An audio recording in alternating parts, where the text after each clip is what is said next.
Hey everyone, I'm Brian out here at Revival Lounge in Mount Vernon, and today we're going to go over how to make some really easy cocktails and mocktails at home with ingredients you can get in your own refrigerator. Today's non-alcoholic option is going to be the Mojito. We're going to completely sans the rum on this thing, and we're just going to go straight with the lime juice, the mint, the simple syrup, and a little bit of club soda. So really refreshing drink, great for hot weather. We're going to start with just a few mint leaves here. I've got 3. You want to just tear those in half. Drop those straight into your shaker, mason jar, anything that you can put a lid on and shake with ice really well. So we're going to drop those in there, and then we're going to add some simple syrup here. I'm going to do about 1 ounce of simple syrup. If you don't have simple syrup, just find a whole sugar cube or about a tablespoon maybe of sugar. Go ahead and just drop that in. So we've got this right here.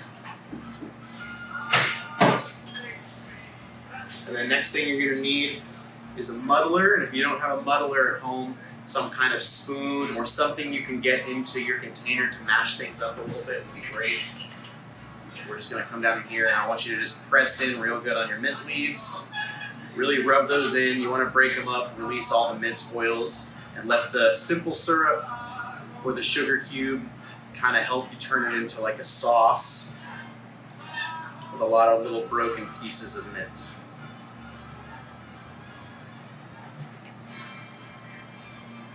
Alright, next we're going to set that aside and add about 1 ounce of lime juice. Generally speaking, half of one kind of citrus fruit usually equals about 1 ounce. So if you have a big lime at home, just cut that in half and squeeze the whole half right into it. I have the ability to measure those, so I'm going to go ahead and measure mine out.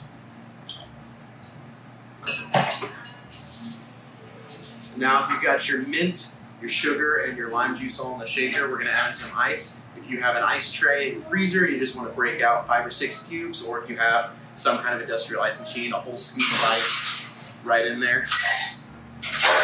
Take the top of your shaker, the lid of your mason jar, a bunch of layers of tin foil over a glass, whatever you've got. Make sure that's nice and airtight. 1 hand on top, 1 hand on bottom, and shake this thing as hard as you can for about 10 to 15 seconds, really good.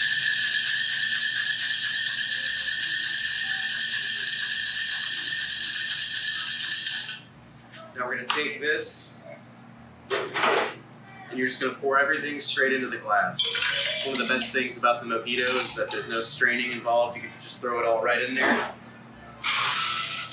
Go ahead and top the rest of that off with ice all the way to the top of your glass. Get yourself some club soda. Go ahead and fill that the rest of the way up. And then if you've got a bar spoon or just a big straw, go ahead and take that. Give yourself just a little bit of a spin. Just kind of let that mingle a little bit. All right. Just go up and down, kind of wiggle it around. All right. And then now we're just going to garnish it, make it look real pretty. With a few more mint leaves, we've got a big sprig right here, and we're going to do what's called activating the herb, which is where you give it a good little spank. And then get that just right down in the glass. Get your straws in. And there you go. That is a non-alcoholic mojito for your summer or fall afternoon.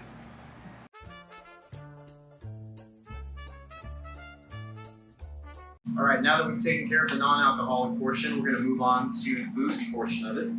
So you're going to get your bottle of gin if you've got any at home. We're using New Amsterdam. This is a very affordable gin. You can get it at your local Safeway, any other liquor store you've got around. However, if gin's not on the shelf for you, this same cocktail can be made with bourbon, and it turns into a cocktail called the Gold Rush. But with the gin, we're going to make a cocktail called the Bee's Knees. So get your shaker ready and get your glass ready. What you always start with when making cocktails is icing your glass. So we're going to put a little half scoop of ice in there.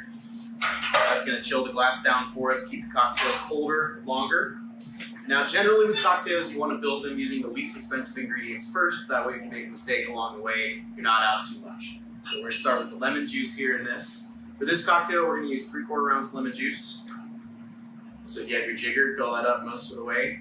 If you have any kind of measuring device, that works too. Next, we're going to use our honey. Now, we're using a 3-to-1 honey syrup, so this is not straight honey. If you're at home, it's not going to be 3/4 ounce honey syrup. For you, it's going to be more like a 1/2 ounce because we're thinning ours out a little bit. If you want to do the same thing, feel free. Just 3 parts honey to 1 part water makes you a really good thick, but just thin enough to shake honey syrup. So we're gonna fill that most of the way up. Get that in there. And then our spirit, we've got about 1.5 ounces of gin here. So we're just gonna fill that up. Dump that in. And just like before, a big full scoop of ice or 5 or 6 decent cubes from your tray. Lock that in airtight.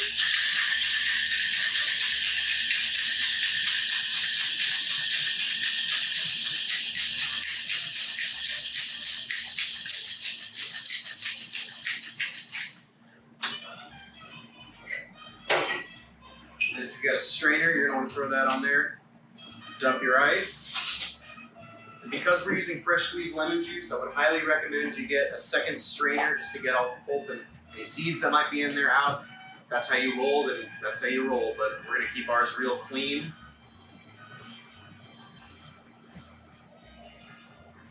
A few good shakes to make sure you've got everything out of there.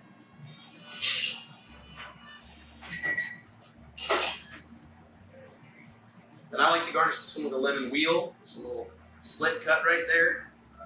Drop that right on the rim of your glass. And there is your bee's knees.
Good evening and welcome to Community Action Spirit of Hope 2020 virtual event.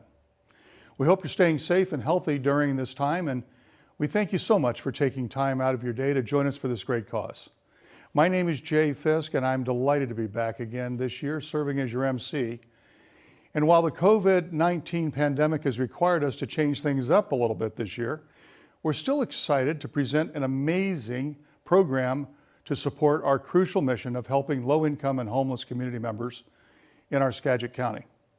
Now, with that said, we cannot underscore enough that the individuals we're celebrating and supporting tonight have been the hardest hit by COVID-19. And Community Action is helping more people than ever. And for many folks, this is their first time reaching out for help. Now, they need our help now more than ever. So I want to thank you in advance for your generosity. And I also want to remind you that the raffle tickets are still on sale, but only until 5:40. And you can get them by visiting our homepage, communityactionskagit.org, and clicking on raffle. We have a great night in store for you. We'll have messages from Greg Davidson, Bill Hinkle. We'll have a keynote speaker, Howard Bihar, as interviewed by Katie Ortiz. And of course, we'll have our Fund to Need, ending with my favorite last donation standing. Those of you that came to last year's event know how much fun that is. Everybody competing to see if they can be last. And then we'll round it out with the raffle drawing. Now, we're going to get started in just a moment, but before we do, as you're watching the show, know that that chat window is open. And we're getting a lot of activity on the chat. So stay in touch on the chat, say hello to some friends, watch what's going on, because that's how you're interacting. That's how you and the audience get to talk to each other. Okay, so use that chat. And by the way, later on when we do our last donor standing, we'll be using that very chat window. So now's a good time for you to get used to using it. So let's get started right now with a message from Greg Davidson, board member and Donor Development Committee Chair. Thank you all for joining Community Action for our first ever virtual event. Amid the pandemic, the fires and the smoke, it is still wonderful to come together to demonstrate our support for our community members who have been hardest hit by the economic impacts of COVID-19. For over 40 years, Community Action has been working at the intersection of racial, social, and economic justice, empowering community members, individuals with lower incomes, individuals experiencing homelessness, and people of color, women, children, and immigrants to help themselves and each other. We are proud to stand by them every step of the way. And that we is all of you, the Skagit community. Your support means the world to us and the thousands of English and Spanish-speaking women and men whose lives we are able to touch each year. I have many special thank yous and would like to start by thanking the Community Action Board of Directors for their engaged and impactful leadership. We are very fortunate to have such a strong and supportive board. Many of you are joining us tonight because you have been invited by a Community Action board member who wanted to share in the vital work she or he is doing. My sincere thanks to the Community Action staff and consultants. They were magnificent before COVID and have excelled to new heights. At the start of the shelter in place, this dedicated and brilliant team pivoted our operations and immediately moved all of our services online to keep our most vulnerable community members safe while adjusting to increasing demand for services. I would like to give a special shout out to Yulia Rabalka and Kelsey Thailand for their extraordinary work coordinating tonight's event, our event planner, Robin Smiley, and our amazing Donor Development Committee, Darlene Mindrum, Kate Bennett, Ray Horak, Ray Larson, Richard Brocksmith, Liz Jennings, Bill Henkel, and Isabella Ordonez. Thank you to Community Action staff for all you do and the excitement and commitment you bring to our work every day. And of course, our sponsors. Our tremendous thanks for their support. Our executive sponsors, Regents, represented by Celicia Yeoman, Pacific Wood Tech, represented by Dan Milfred, U.S. Bank, our signature sponsor, represented by Ann Caldwell and her staff. Our spirit sponsors, Skagit Regional Health, represented by Carrie Ranton. Banner Bank, represented by Becky Taft. The Kiwanis Noon Club of Anacortes, represented by Monica Opal. Heritage Bank, represented by Samantha Stormont. Our Hope sponsors include Homebridge Financial Services, represented by Brandon Williams. Columbia Bank, represented by Josh Hoynes. Kiwanis Club of Mount Vernon Noon Club, represented by Richard Brocksmith and Karen Parnell. And all our raffle sponsors. My heartfelt thanks to all of these community champions. While we are proud of our accomplishments, there is much more we can do. We ask that you consider how you might join us in making a difference in our community, maybe by becoming a volunteer, sharing community action services with your neighbors, or supporting us financially so we can continue helping our most vulnerable community members most impacted by COVID-19. With your help, I know we can help our community recover. Now it's my honor to introduce Community Action's Executive Director, Bill Hinkle.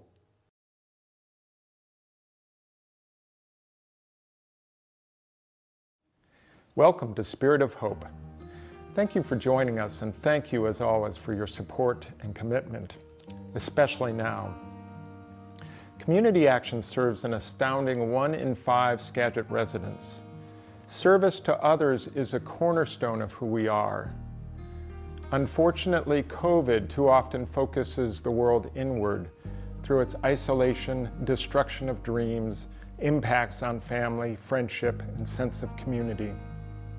As food insecurity doubles for local families, as hundreds of renters teeter on the brink of homelessness, as social isolation grows for our seniors, and depression and addiction spike for people living on the streets.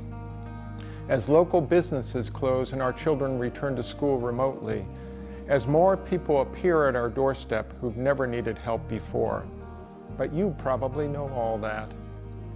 The real question is, what is Community Action doing about it? Or rather, what are you and I doing about it together as a community? Where are the glimmers of hope we bring? Examples of hope abound, glimmers of hope that are volunteer and donor driven, such as our food distribution center, which is providing 85% of food to local food banks during COVID, 700,000 pounds of food per month, a 250% increase in food for local families. Or our street outreach team, a rare source of positive connection for those living on the streets with addictions and getting those most at risk into motels. Or our senior and disabled program, serving as a connection point for homebound seniors and people living with and often isolated by their disabilities, and so much more. Because of your support today in the midst of this crisis, Community Action is busy distributing $1 million of eviction prevention to bring over 200 Skagit families back from the brink of homelessness, while convening a grassroots effort to protect our Latina and Latino neighbors, especially where crowded living and working conditions led to an overwhelmingly disproportionate rate of COVID. Tonight, we invite you into a conversation about how each of us can sustain and deepen the difference we make through and beyond this crisis. How do we retain our vision, our faith in a future of hope, when we're so wrapped up in the tyranny of the moment? How do we find connection in the midst of disconnection, fear, and division? How do we recommit ourselves to servant leadership, to service above self in the midst of a crisis when so many of us are scrambling to hold on to our own? There has rarely, if ever, been a time where people in our community crave and so deeply need a sense of connection, purpose, and vision beyond ourselves. And this is what our keynote speaker, Howard Bihar, and our moderator, Katie Ortiz, will explore with us tonight. We are so fortunate to have Howard Bihar as a Skagit neighbor and inspiration. Howard retired from Starbucks after 21 years, where he led the domestic business and was also founding president of Starbucks International. During his tenure, Starbucks grew from 28 stores to over 15,000 stores spanning 5 continents. In addition to serving on multiple boards, Mr. Bihar has published 2 amazing books on leadership. It's Not About the Coffee and Magic Cup. Above all, Howard is committed to the development of future leaders and has been a longtime advocate for servant leadership, including as a speaker and mentor for our very own Leadership Skagit. Katie Ortiz is a proud graduate of Leadership Skagit. 20 years ago, Katie and her family created Tri-Parish Food Bank with a mission to be there for others, to listen, and to treat every human being with dignity and respect. As part of her long nonprofit history, Katie currently works with the College Success Foundation, supporting the educational pathway of students who have been in foster care or experienced homelessness. Ms. Ortiz is a mentor for the Latino Leadership Initiative, a board member for the Latino Civic Alliance, and a legislative leader for the Washington State Low-Income Housing Alliance. She has also been recognized by the U.S. Forest Service International Program for her work connecting Latinx youth to conservation.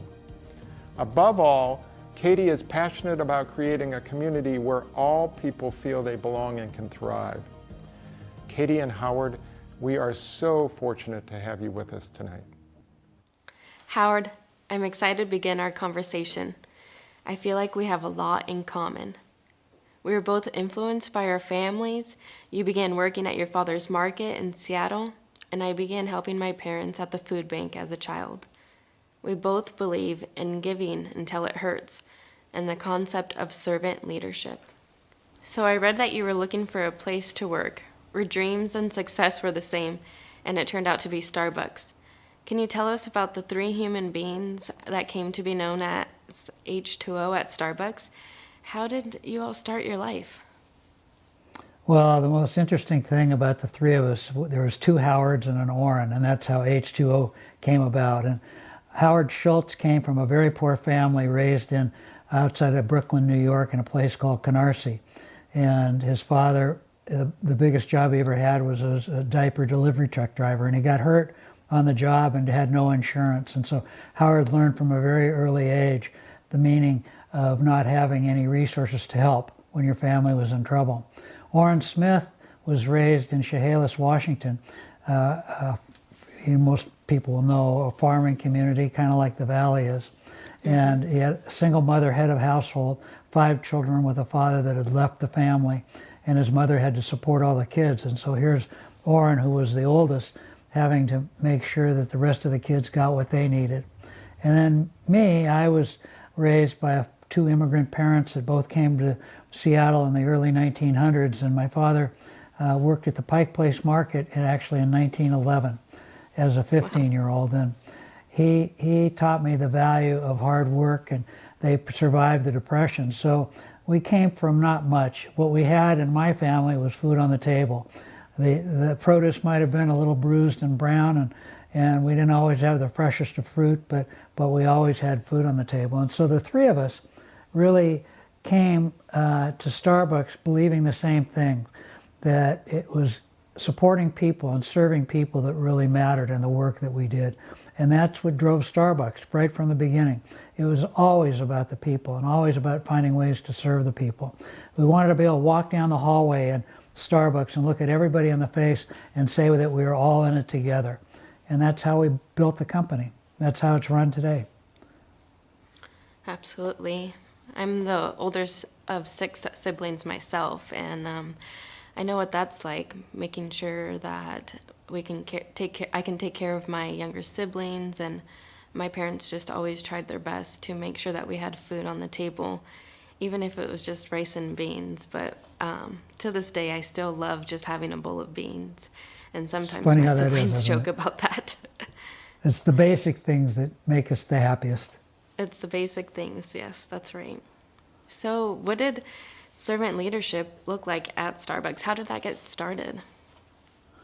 Well, I had been introduced to servant leadership. A man named Robert Greenleaf, who was the head of organizational development at AT&T in the 40s and 50s, when he retired, he wrote a little booklet called The Servant is Leader, or The Leader is Servant, excuse me. And he he drove that concept. And he came to the conclusion after all his research that the leaders that did the best were those that understood intrinsically that they were there to serve their people, not be served by their people.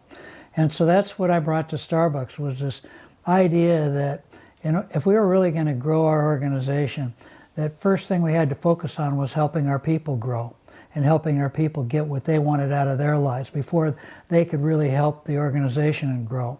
And that's what servant leadership is basically all about. It's making sure that you as a leader are doing the things that are necessary to help your people become all that they can be. And in so doing, they help the organization be all it can be. And it's that old, you know, we help each other along the way. But you, as a leader, you have to be the first one to put out the hand and say, I'm here to help you. And that's what we did. I remember hearing about Starbucks being tested, that one of their employees was facing a health crisis. Can you tell us about that? How did that experience define the values of Starbucks? Well, I had just joined Starbucks. I was actually there about 3 months, and I got a call from a store manager named Jim who ran one of our stores in Seattle. And he called me up and he said, Howard, I'd like to come see you and the other Howard Schultz. And I said, sure, Jim, what is it about? You know, I was trying to be the good executive, good leader, and trying to figure out what he wanted before he came. And he said, well, I just need to see the two of you, and I'll tell you when I get there. So I set up the meeting with Howard Schultz and myself, and the day arrived, and Jim came to the front desk, and they called me, and I went down and got him, and we went up to Howard Schultz's office. And Howard Schultz had a little love seat in his office, and both Jim and I sat next to each other, and Howard happened to be on the phone. And so we're waiting for him to get off the phone, and we were making small talk, and finally Howard hung up the phone, and we started talking. And so, being an A-type personality, I said to him, hey, Jim, so what can we do for you? Trying to get to, you know, what he wanted. Get to the point. He get to the point, you know, which I was kind of sorry I did after I did that. And he said, well, I need to tell you both something. I'm dying of AIDS. Now, in those days, you know, these were really early days. This was in the late 80s. People didn't know a lot about AIDS. We really didn't know that much. You know, was it a virus that just transmitted by sitting next to somebody? And I remember to myself, you know, I don't think I consciously did it, but subconsciously maybe I slid over just a hair, you know, because of that insureness. And so Howard Schultz asked Jim, well, what does that mean? What can we do for you? He said, well, I'd like to work as long as I can work, and I don't know how long that will be, but I really need to work, you know, to support myself. And now remember, Starbucks was in the food service business, and Starbucks was this little tiny company in those days, 28 stores when I started. And he just looked at Jim and he said, Jim, you can work as long as you feel healthy enough to work. And when you stop working, when you feel you can't work anymore, then we will still go on supporting you. We will pay your full salary as long as you're alive. And remember, this company was losing money in those days, so it wasn't like it was going to break us, but we had no idea what it was going to cost. And then Howard asked Jim a question. He said, Jim, how are you going to cover your health insurance when you're no longer working? And Jim said, well, there's some agencies around that are helping people like me that have contacted AIDS, and they're there to help. And Howard said, absolutely not. You'll be on our health insurance again until the day you die. We're here to help you.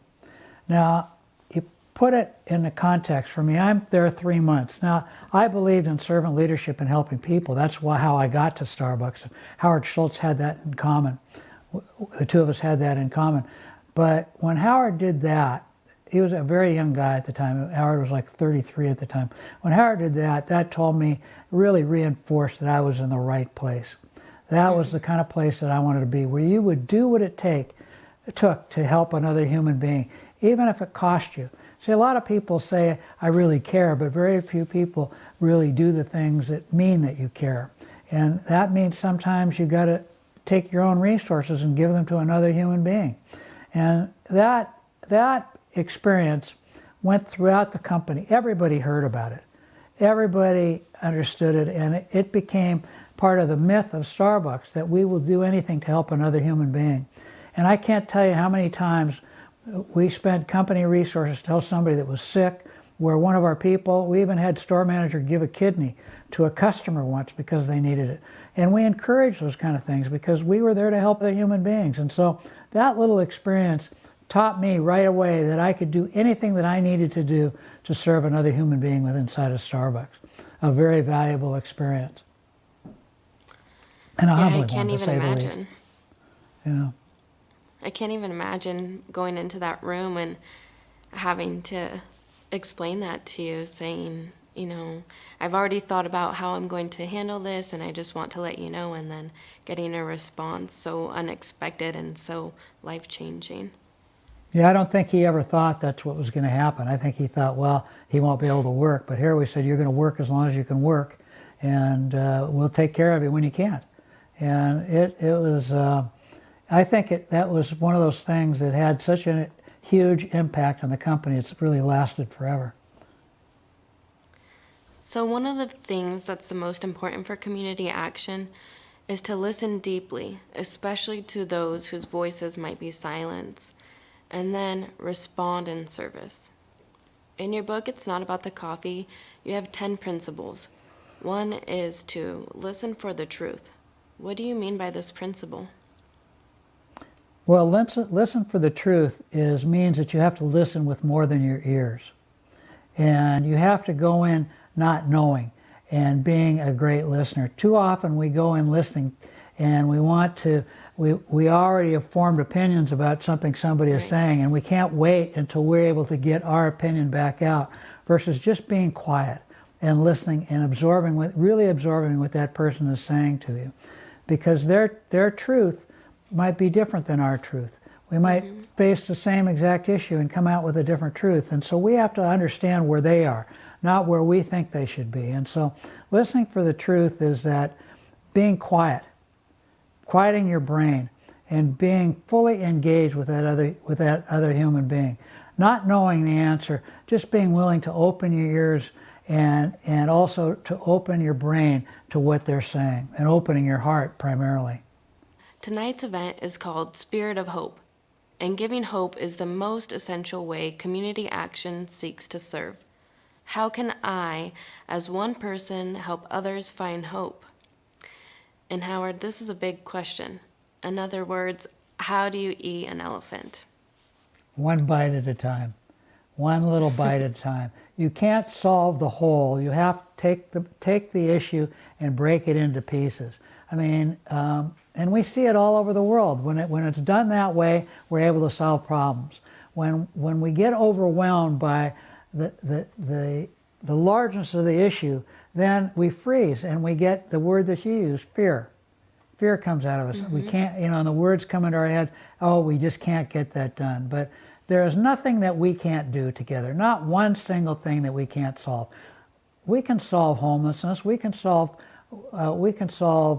food deprivation, we can solve the issues that are facing us, and we can't be afraid. Sometimes we're afraid, well, we'll never have the money to do all that, or we're going to have to raise taxes, or we're going to have to do all that stuff. Sure, we'll have to all contribute a little bit more, but none of us are going to get hurt because of it. None of us are going to not be able to support ourselves because of it. And we just have to be willing to work with the organizations in our communities to help them achieve what they need to achieve, and make sure that we're getting the results that we need to get. And not looking at the people that need the help with that they're not deserving, but looking at them with love in your heart and understanding that they too are deserving. And we can do it. There's nothing we can't do, and that's what this organization is all about. And we're going to produce the results that we need to do in the communities in which we operate, and I'm proud to be a part of it. Right. And I heard you once say that once we offer that support, the commitment does not end there. It's just the beginning. That's right. What's the story behind that? What's your experience with this?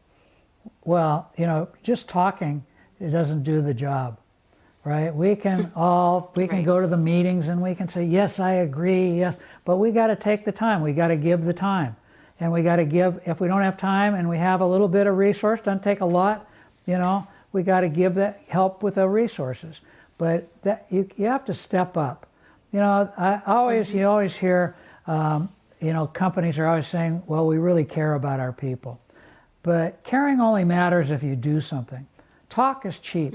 Action is what makes things happen. And you don't have to be the leader of anything. You can be a great follower and a great supporter and take little steps in helping your community be better. And it's by supporting your nonprofits with resources, with encouragement, with talking to your neighbors. Don't let anything go unsaid when it needs to be said, and together we can accomplish it. It's really listening again, like you keep saying, Right.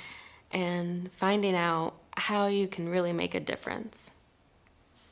So one of the most important roles for community action is to change our community's attitudes and approaches towards people experiencing poverty and homelessness and hunger, amongst other issues.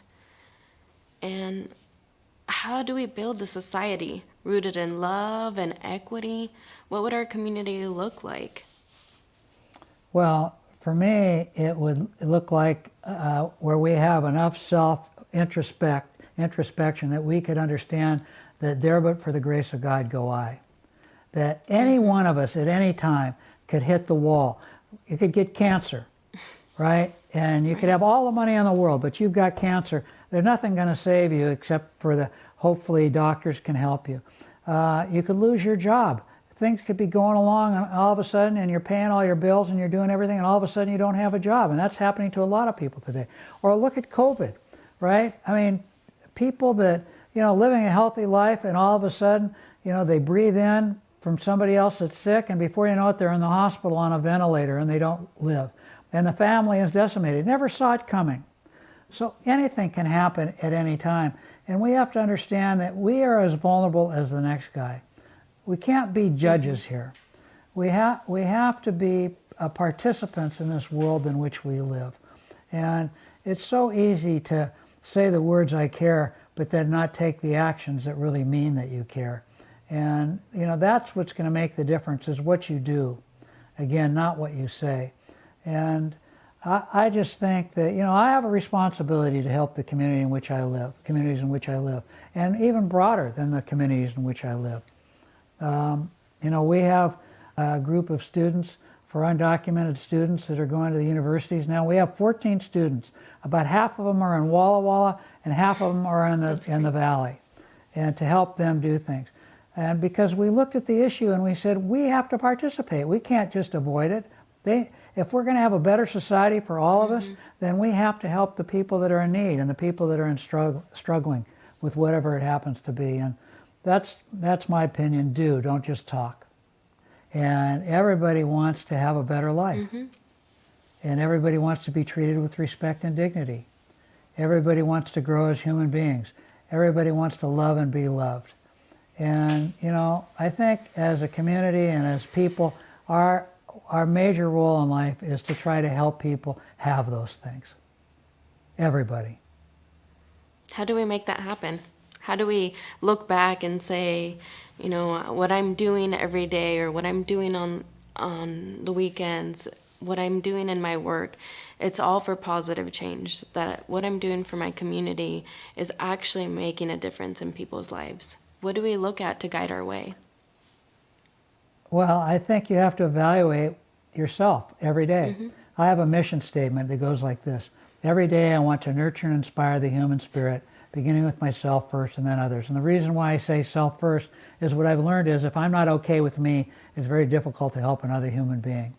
And so, but I try to nurture and inspire the human spirit every day, no matter what it is. Sometimes it's just picking up a piece of paper off the street, contributing to my community by making the street a little cleaner. Can you imagine if everybody in Bellingham or Mount Vernon or Burlington saw a piece of paper or a can and picked it up and put it in the garbage? We'd never have anything on the streets. It'd always be clean.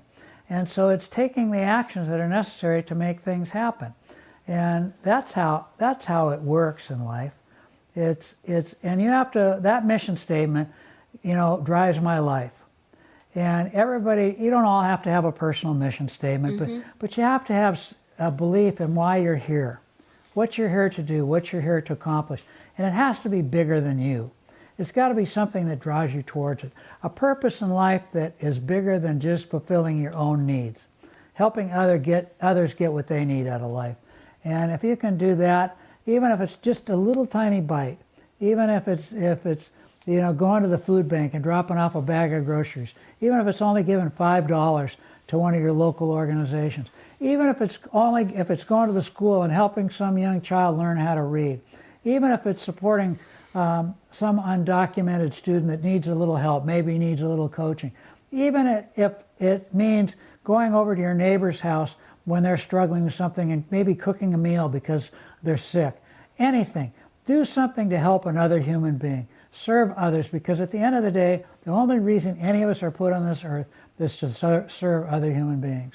And so we have to try to do that every day, even if it's in just a small, tiny way. Mm-hmm. What advice would you leave Community Action, its staff, volunteers, and supporters today? Believe in what you're doing, number one. Understand that the journey is long, it's arduous, you're not going to get everything done, but believe in the greater purpose of what you're trying to accomplish and stay with it. Never give up. Even when you get setbacks. What's the dance of life? 2 steps forward, 1 step back? That's the way that it is. That's the dance of life. You get 2 steps forward, you're always going to be a step that's going to come back. But you got to keep in the dance, stay in the dance. Do the things that you need to do to move it forward, and believe. And keep continuing to care about the people that you're serving, and you'll make it happen eventually. And if it isn't you, it'll be the person that comes along behind you. And you'll have left a foundation for them to achieve more on. And that's how the world works. It's not just what we do, it's a foundation that we build for the next person to stand on that makes a difference. So I certainly am proud of what the organization is doing and what it's accomplished and what it will continue to accomplish. So my advice, stay with it. Thank you, Howard, for your continued support, for being a leader in our community. As a girl who spends her Saturdays volunteering, reflecting, and having rich conversations rooted in honesty, I can say you have given me so much hope. I admire you deeply, and I thank you for your continued support to our community. It really means the world to us. Thank you for the opportunity. Thank you to our audience at home for joining us for this conversation. I hope you feel as inspired as I do about making a difference, starting with one act of servant leadership at a time. As a reminder, you can easily donate by clicking the link below and that we've also dropped in the YouTube chat. And now, let's take a moment to get to know Terry Butler, who receives support from Community Action.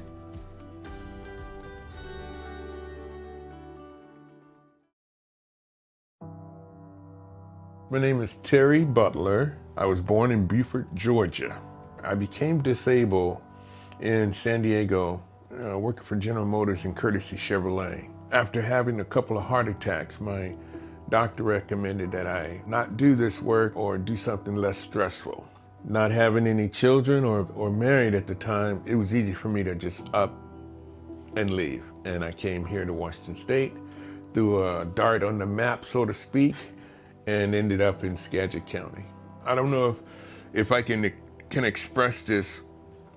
I'm not trying to offend or scare anybody. I was on the verge of giving up. Now, I don't know if you know what that means completely, but it's just what I'm saying.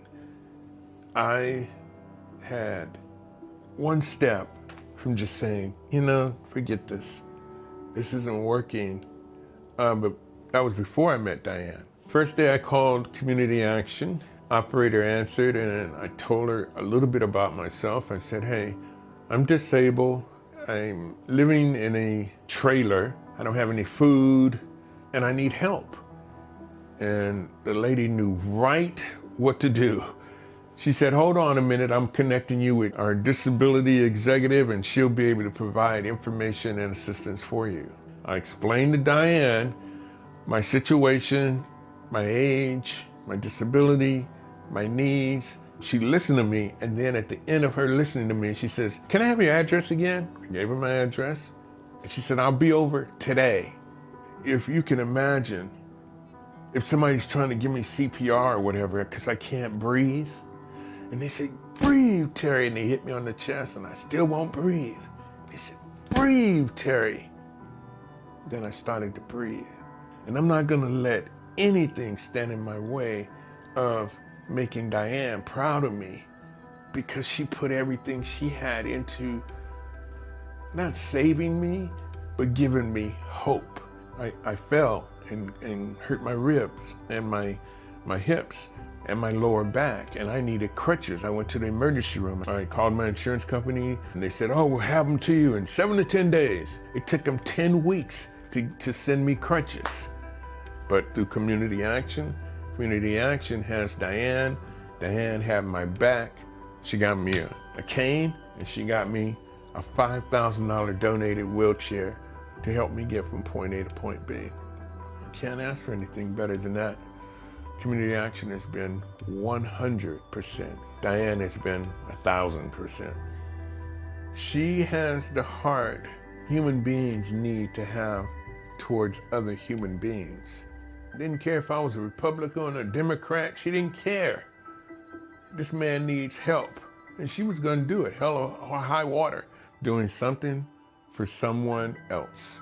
That's a natural thing that all human beings should do, is whether it's the elderly, whether it's the handicapped, there's always an avenue to go and volunteer to help someone else, because one day, maybe, hopefully not, you'll need that same help. You can't slow me down from talking when it comes to giving somebody a referral for help, especially in this community, because we all need it. You need housing? Okay, they can help you with that. You need food? Okay, they can help you with that. You need gas in your car? They can help you with that. What do you need? Because that's what Community Action is about. It's providing resources to people in need. I'm on my way to have surgery, and soon I'll be able to just walk without this wheelchair, and it's bright. It has hope, and I really appreciate it.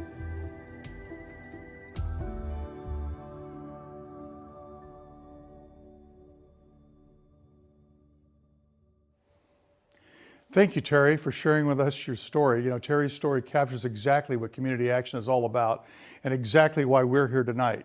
It's also why your donations will help individuals like Terry in our community, and so many others individuals as well, get help for housing, food, and so much more. Now let's hear from Anthony Young. Anthony is Anacortes City Council member, former Community Action Board member, and he'll be sharing why it's so important for you to support Community Action.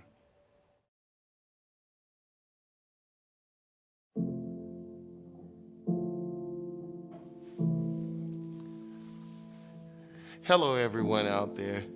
You and I are here for the same reason tonight. We want to make a difference, a positive difference in our county, in our town, and in our neighborhood. COVID-19 is hitting home. It's impacting those around us every day.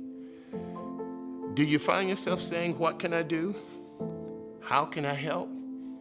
So do I. Community Action is out in our communities and neighborhoods. They are our eyes and our ears to what is happening to seniors, to families, to children, to our neighbors, to those that have less and suffer more. Their staff and volunteers are on the front lines, helping those now without jobs, in need of food, helping those facing eviction, and those already homeless. They act to provide food.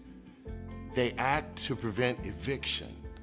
They act to help those already homeless. Knowing that Community Action's programs help 1 out of every 5 people in Skagit County means you and I have a big impact.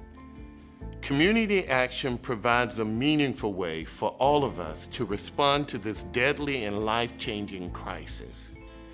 We can act to help the most vulnerable by supporting their work. Truth is, seniors need us. Children need us. Our neighbors need us. They need us to act. Please open your big heart and help us. Can you help them out? Please, because your donation directly helps fix this. Let's do this. Let's fix this. Thank you.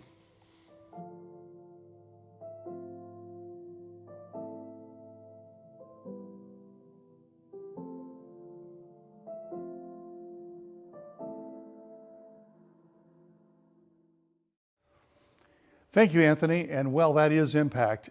And right now it's time for you to help us. You know, what Anthony has told you about is exactly why we're here tonight and why your donations will help seniors, families, and children in this time of crisis. So to all our supporters, now is the time for you to get involved. It's time for you to be in the program.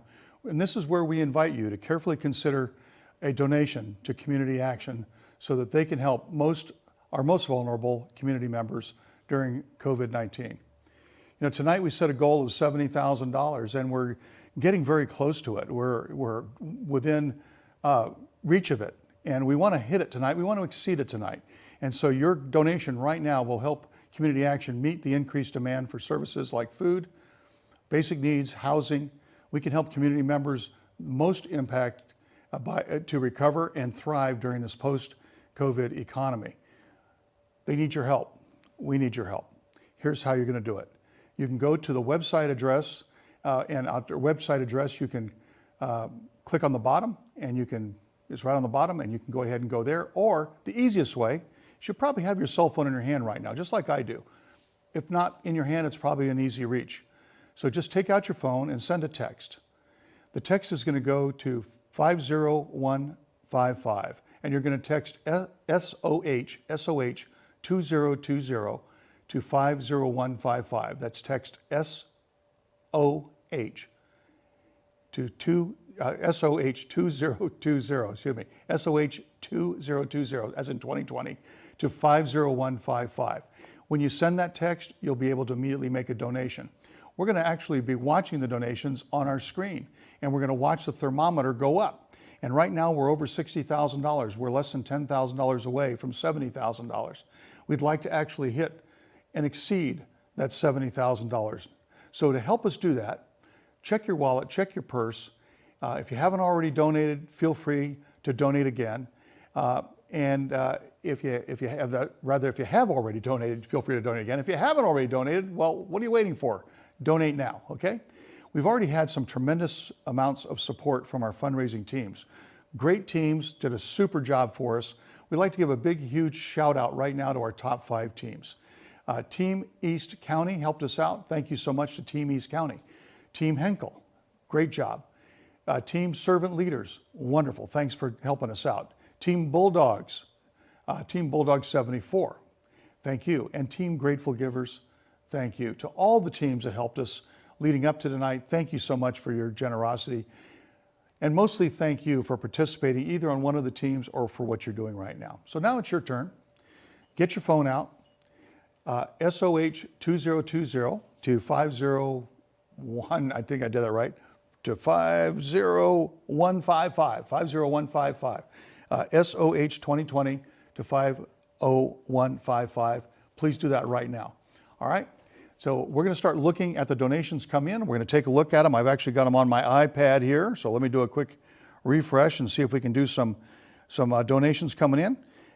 Just now, Carmen Anderson Bruner, thank you, $250, wonderful donation, thank you. Sandra York, $25.99, thank you. And by the way, if you're wondering why the odd number, like a 99, we've got some that are $519.75. One of the options you'll be given when you go to make your donation is whether you'd like to cover the cost of the credit card charges. By all means, the answer is yes, do that. It'll make for a little bit of an odd number. It's a little bit extra for you, but it means that we can take the full amount of your donation and not have to deduct the credit card charges, okay? Lisa Forbes, thank you, $50 just came in. Ken and Susan Johnson, $519.75. Thank you so much for your donation. Mary Hudson, thank you, $51.97.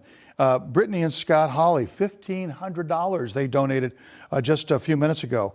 We got an anonymous donation of $103.95. Susan Lanahan, thank you, $51.97. Thank you so much.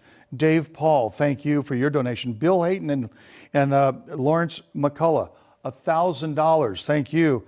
You made that nice donation as well. Some great donations. Keep them coming. Keep them coming. We'll see. We'll check back and keep checking those. Earlier today, we had some other wonderful donations, and I'll just read off some of those. Tower Pacific and Tom Topifer, I believe it is, $750. Thank you so much for your donation. Dan Milford donated $3,000 earlier today. That was great. I'm watching the thermometer go up now. It's going up. Let's get it to $70,000. Keep up the good work. We got a $2,000 donation from Lisa and Mike Janicki. Thank you so much to the Janickis. We got $1,000 earlier today from Lawrence McCullough and Bill Hayton. Thank you for your donation. $500 came in earlier today from Greg and Leah Davidson. Thank you so much for your donation. Julia Johnson, thank you, $500, thank you. So let's talk about what some of the different levels can give you. At the $5,000 level, those if you're willing to do that, we thank you so much. That'll give hope to 2 families with kids for a month at our family shelter. Thanks at the $5,000 level. Please do that if you can. If you can do $2,500, please do that. That ensures a veteran has housing for 3 months. And by the way, we have a matching gift of $10,000 for all donations at $1,000 and below. So if your budget is $1,000 or $500 or $250 or $100, make that donation and our matching funds will double it. That means that if you donate $1,000, which would buy 1,000 pounds of healthy local produce for our food bank customers, that'll actually be doubled because of the matching gift, okay? So do that. Your donation gets instantly doubled, all the donations at $1,000 and less, up to $10,000 total. At $500, that supports COVID prevention education and safety supplies in the Spanish-speaking community. So make that $500 donation if you can. That'd be fantastic. At $250, it provides emergency firewood to keep cash-strapped seniors warm and safe. So do the $250 if you can. And by the way, you can save lives at $100. $100 will help provide a coat, a sleeping bag, and a tent to those of our neighbors who are on the street right now. It would be wonderful if you could make that $100 donation. Remember, it'll be doubled because of our match, okay? We're gonna look at some more names on the screen. We wanna try and acknowledge as many as we can. By the way, if we don't mention your name, please don't be offended by that. We're getting a lot of donations in right now. We're gonna try and get to as many as we possibly can. We're gonna look at our thermometer and see how we're doing on our thermometer. We're up to 65,000, 67,000 already. We're doing great. Let's blow right through $70,000. By the way, $70,000 is not a destination. It's a point along a journey. We can help a lot more people if we go through 70,000. That was an arbitrary number we wanted to hit tonight. We're going to hit that. But that doesn't mean we want you to stop donating. Keep on donating, because the more money you donate, even if we go well beyond our $70,000 goal, and we sure want to, that money will get used in our community. It'll help all those people that are serviced and helped by community action. Okay, so please, please, please don't stop if we hit 70,000. Keep on making those donations, okay? Let me refresh my screen here. Let's see if we got some more names we can mention right now. So Darlene Mindrum, thank you so much. Just made a $100 donation. We thank you so much. Tom Keegan. Tom Keegan made a $100 donation. Thanks, Tom. Chris Kamek. Thanks, Chris. Hey, I know Chris, my MC I worked with last year. Thanks, Chris. $260 from Chris. We had another anonymous donation. This is a big one. A $1,000 anonymous donation just came in 1 minute ago. Thanks so much for that. Tatiana Holzel, I believe that is. Thanks, Tatiana. $25 for your donation. We sure do appreciate that. Sydney Costello, $104. Thanks so much to Sydney. And Howard Bihar. Thanks so much, Howard. He made a nice $2,100 donation. We thank you, Howard. I guess you were inspiring yourself with your talk, and we appreciate that. Let's see who else. We scroll down a little bit more if we can. I don't know if we can. Wilhelmina, I believe it is. Wilhelmina Harlech made a nice donation. I'll try on my screen right here, see if I can find her here real quick. Just a little technology going here. Let's see. Wilhelmina, where are you? You made a nice little donation. Thank you. I don't have the exact amount in here. We do appreciate that. And who else we got? Howard, Kelly Baker, thank you so much, $51. Beth Ware, thank you, $100. Becky Taft, $103. And Greg Davison, thank you, Greg, $520. Julie Blazek, $207. David Heinem, I believe that is, $100. Susie DeVries, I believe it is, $520. Richard Brocksmith, $103. You guys are doing great. Keep it up, okay? More money, more money, more money. We're at $67,817. Let's blow right through that 70,000. Let's make that happen. And Sandra York, thank you, $25. Lisa Forbes, $50. Ken and Susan Johnson, $520. Mary Hudson, $51. And Brittany and Scott Hawley, thanks, $1,500. I may have already acknowledged them, but that's okay. At $1,500, they can be acknowledged twice, not a problem. I've got a couple more to just mention. I mentioned Julia Johnson, $500. Carrie and Steve Rantham, I believe it is, $500. Thank you. These all came in earlier today, but we want to try and acknowledge as many as we can. Maureen Harlan, thank you, Maureen, $500. We appreciate that. Bill and Nora Schuler, $500. Great bidding. Thank you. Great donation, I should say. Roger Larson, $555. Thank you. Carol Beebe, I believe that is, $300. Jennifer Ortmeyer, $300. Keep up the good work. Let's refresh the screen one more time, see if we've got some new ones coming in. And we'll see if we can. Audrey Rammerman, thank you so much, $100. Keep it going. We're at $2,000 away from $70,000. We're going to get through that goal. We're going to get there. We should have set the goal at $90,000. Mary Kay Gannon, $311. Thank you. Darlene Winthrop, thank you, $100. Tom Keegan, I think I've already mentioned some of those, and Chris as well. We'll do a few more. Okay, and when we hit that 70,000, we're going to have a big virtual fireworks show that's going to go off. We're going to get very excited and all that, so be prepared for that. By the way, if you haven't been using the chat window right now in the video, start getting used to the chat window, because in a little bit, we're going to do our last donation standing contest. Is going to come up in just a little bit. And for those of you who came to our event last year and the year before, this is where I kind of run around like a crazy person around the room, and I'm looking for someone to actually lose. I'm looking for someone to be the last rather than first, okay? So we're going to use that chat window. And that chat window is where you're going to type in there, you're going to put in a $100 donation. And when you put in a $100 donation, then we're going to send you an invoice for that. You just put in the chat, yes, I'm in for $100. I'm in for $100. All you've got to do is actually just type $100. You don't have to do anything other than $100, $100, $100. We're going to do that in just a minute. And the very last person to have that $100 donation in the chat, that's the person who's going to win a very special prize. So what are you going to win? Well, as it turns out, you're going to win something really special. You're going to win a gift card to Anthony's. It's a 5-course meal for 2 and a very special surprise, which I happen to have right here.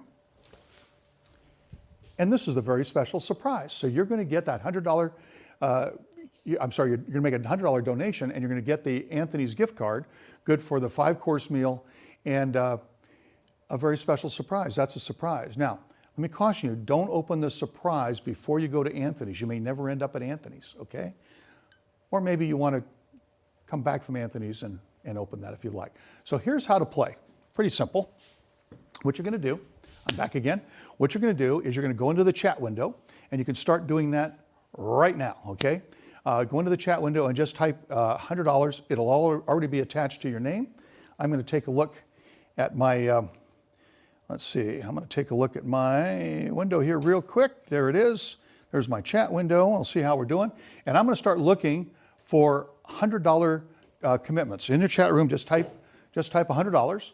And the last person to put $100 in the chat is going to be our winner of the Anthony's 5-course meal for 2 and the very special surprise I alluded to. Okay, so who wants to start it off? Somebody needs to be last. Who'd like to be last right now? Who'd like to be last? Anybody want to be last? Put it in there. There we go. Let's see if we can get somebody. I'll tell you what, in the meantime, let's take a look at some regular donations. I know we want to get to that, $70,000. Let's see how we're doing there. I'll go back here real quick and see how we're doing. All right, so can we scroll it? Anthony, let's see, Audrey Rammerman, thank you, $100. Do we refresh this? Can we refresh this? I want to make sure that we got the latest. We do, there we go. Marathon Anacortes Refinery, $150, thanks so much for that. Tara Haver, thank you. Just now, another $155. She was in there earlier, actually. Amelia Cook, thanks so much, $250. And I see right now that we're getting some people in the chat giving the $100. Right now, Kelly Cargill, you're our leader. You are our last donor at $100. Except that Matthew, it looks like you're no longer our leader, because now Matthew is Desvoyne, I believe it is. He's in at $100. So now, Matthew, you are our last donor at $100 right now. You're the last donor at $100, unless somebody else, actually EJ is now our last donor. I'm sorry, Matthew, you're now in second place, but you can donate again. And by the way, every time you put $100 in there, that is going to be a $100 donation. So if you put it in 2, 3, 4 times, you know what? We're going to thank you from the bottom of our heart for your $200, $300, or $400 donation. You're going to get charged for every one, but that's okay. It's all for Community Action Skagit. And you know what? the money will get well spent. So feel free to do that. All right, so we got the last one was EJ, but EJ, you've now been outbid, unfortunately, by Ellen Gamson. Ellen's in for $100, except Ellen, you're now in second place because Louis Castro's in for $100. But actually, I hate to tell you this, Louis, but Michael Gordon just outplayed you. He's now last at $100. So Michael Gordon is now their last donor at $100. And so now we're, of course, and we're still talking to each other. Thank you, Forrest, for saying hi to Darlene. And then we have Karen. Karen is in for $100. Thank you. Way to go, Karen. And then we'll see if there anyone else jumps in. Right now, Karen Parnell is our last donor at $100. But Karen, I'm sorry, you're no longer in last place because now Carla Buchanan is now in last place. Thank you, Carla, for your $100. You're now in last place. Keep it up. You guys are doing fantastic. All right. So Carla, right now, it looks like you're going to Anthony's unless somebody puts in another $100 donation in the chat window. We're using the chat window now. And so right now, Carla, you are going to go to Anthony's unless someone puts another $100 in the chat window. So we shall see how that goes. We're going to stall just a little bit. So, Oh, here we go. We do. There's like Jay Bywater. Love the name, by the way. Jay Bywater, $100. Thank you so much. You are now in last place. And Stephanie, I hate to say it, but you were out donated already. But Stephanie, if you want to put another $100 in, you could jump back into last place if you want to jump back into last place. Okay? You guys are doing fantastic. I got to tell you, this is amazing. Thanks for your help. Not only have you done great on our regular donation, you're doing a wonderful job right now on our last donor, which is the last thing we're going to do before we go to the raffle. We'll be going to the raffle in just a few minutes. Okay? So we're going to give it just another minute or two on the last donor. We're going to wrap it up, and then we're going to do the raffle tickets. You guys are fantastic. Any chance we can look at the thermometer one more time? I'd just like to see where we are. $69,882. Are you kidding me? We're $12 away. Can that be right? We're $12 away from $70,000. Somebody go on, not in the chat window, somebody else go online and make a donation. Let's go. And we're at 70,000. We did it. We just hit it right there. Score. Okay, we got it. $70,034. We are over. Don't stop donating. Okay, and by the way, when this show is over tonight, call your friends, send a text to your friends, have them go to the website, have them make a donation if you haven't already done that. Let's get a little viral donation going on here. Get your circle of friends all to come make a donation, because even though we've exceeded tonight's goal, we have not exceeded the ability to help those of us that need help in our community, okay? So keep the donations coming in. Believe me, more will be merrier for a lot of people that need it. Let's see how we're doing now on our donations. Well, EJ Carla was back in there. Stephanie Lindquist into $100. Jay Bywater at 100. I mentioned that. Let's see who we got. Oh, Astrid Amont is now our loser at $100. Well, she's our winner for being last. She's now in at $100. Thank you so much. We're getting a lot of woo-hoos and all that. Way to go, way to go, way to go. We're going to count it down now. I'm going to look at the screen and I'm going to give you a 20-second countdown. If no more $100 come in the next 20 seconds, then we're going to declare that our winner is going to be Astrid. Looks like right now Astrid at $100. So let's count it down. So we're going to count down 20 seconds more, and I'll get a little help from my friends here behind the camera, hopefully. So I've now got 15 seconds left. Got 15 seconds left. And we're going to count it down. I'm getting no more $100. So right now, Astrid, you are the winner by being the last. And we're down to 10 seconds to go. 10 seconds left. No more $100 donations coming in. Then we're going to wrap it up. And now we're going to go 5, 4, 3, 2. We got it. 1. We got it. Astrid Amont, thank you. I believe I saw it right. A-A-M-O-T, Astrid Amont. $100. You are our winner by being last. And we're going to try and figure out how much we just made on that. Yulia, she's off camera. Do we know how much we just made in our last donor contest? $1,100. How much? $1,100. $1,100. That was an extra $1,100. And congratulations to Astrid. She's going to get that dinner, 5-course dinner at Anthony's, and she's going to get that very special bottle of, shall we say, adult beverage to go along with it. All right. Well, now I think it's time to do the raffle. Many of you have bought raffle tickets, so let's go ahead and dive into that raffle, if we wouldn't mind. And I have Yulia here with me. She's just off camera. She's exactly 6 feet 3 inches away from me, so we're doing this all correct. Luckily, I have a 4-foot arm, and she has a 2-foot 3 inch arm, and she's going to hand me the bucket right now. So here we go. got the bucket. And this first raffle winner is a 4-day stay in Winthrop. This is a raffle item number 1. If you bought a ticket for that, here we go. It's donated by, let's get the donation up there again. I want to acknowledge the donor. Thank you. Melissa and Steve Self, thank you. And I grabbed the number right here. And the number is, the last 3 is 143. 143.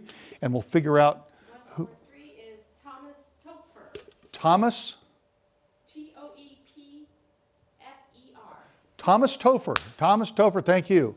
T-O-E-F-E-R. Thomas Topher, congratulations. You won the first raffle item. Let's go to the second raffle item. Here we go. Arm's length.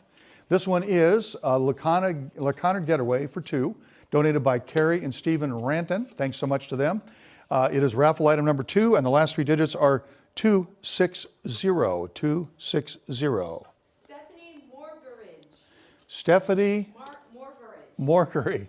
Stephanie Morgery, congratulations. You are going on that little getaway. Our next item is this is from Eddie Line Kayak. Great item, by the way. This is a limited edition Eddie Line Kayak. It's raffle item number 3. And it is 615. 615. That is Kayla Schote-Bresler. Kayla Schote-Bresler. Schote-Gredler, or brother or something. Regular, okay. Kayla, we got that part right. You won, okay. We know who you are. We know who you are. Okay, our next one is our raffle item number 4, dinner at the Barking Frog and Wine, donated by John Bigelow. I know that place. That's in my neighborhood down in Woodinville. Let's go ahead and take a look here. And this is raffle item number 4, and the last 3 are 813. 813. That is Kim Welling. Tim Welling. Kim Welling. Kim Welling. Kim Welling. Thank you, Kim. Kim Welling gets that one. Apparently you have a fan club here, Kim. So let's go to the next one, raffle item number 5. By the way, out of matter of interest, we're still getting $100 donations in the chat box. And we thank, you know what? You're all a winner because you're helping people that you'll never meet, but people that will always be grateful for your generosity. That makes you a winner. So keep giving those $100 in there. Don't worry. We'll use the money. Our next one is 007. Apparently James Bond was the one that won this one. 007. Kathy Rohr, aka James Bond. Okay, there you go. And our next raffle is for the number 6. This is a restaurant takeout package and wine, donated by Margaret and Ray Horak and Terramar Brewing and Distilling. And this is for raffle item number 5. That was raffle item number 6. I'm sorry, number 6. And this is 408. 408. Greg Davidson. Hey, we know that name. Thank you, Greg. Congratulations. You won raffle item number 6. We have 2 left. Raffle item number 7 now. This is a sailing adventure, and this is donated by April and Jeff Cuvelier. I believe that is pronounced that right, or it could be Cuvelier, but I think it's Cuvelier if it's French. I don't know a lot of French other than eclair, so what do I know? So this is the last. No, this is second to last. 486. 486, and who would that be? 486 is Karen Barleen. Karen Barleen. Okay, there we go. And our last one, raffle item number 8, is a mystery package. Raffle item number 8 is mystery package. This is going to be Anacortes Food, Wine, and More, donated by Darlene Mindrum, Catherine Bennett, Skagit Cycle, Frida's, Brown Lantern, Rockfish Grill, Majestic Inn and Spa. You get it all. It is a mystery package. And this is our last raffle item. And this is 832. 832. Eric Engstrom. Eric, congratulations. You won. Okay, raffle is done. The Raise the Paddle is done, sort of. But you can still make donations. Just because we're ending the show doesn't mean you can't still help. Tell your friends. Let's get some more money in. We'll use it all, I promise you. All of those that played our last donor game, we thank you so much for your generosity, having some fun with us on that. We'll be sending you an invoice for the $100 on that one. And so right now, I'd just like to thank everyone for their generosity to community action. You've really made a great commitment to us, and we are very appreciative of that. The effects of your generosity tonight will flow through to the entire community, because as our community benefits, so do you as well. And we're very thankful for your incredible support. If you haven't had a chance yet or are moved to give a little bit more or give again, you can use the text to give option at the website, and that'll stay open for a little bit, so you can still do that. But mostly we want you to know the people of Skagit are counting on you. And we've reached our goal, we've exceeded our goal, we've done a fabulous job with your help. Thanks for doing that. And with that, we'd like to say that my work is done here. We're pretty much done. I'm going to turn it over to Bill Henkel and to wrap it up. But I want to thank you once again. It's been a pleasure. I've been really enjoyed it. It's been a pleasure to be your auctioneer / MC this year, and maybe next year we'll get back in a room together, which would really be fun as well. Although we've had a great time, I'll say goodnight, and let's hear from Bill Henkel.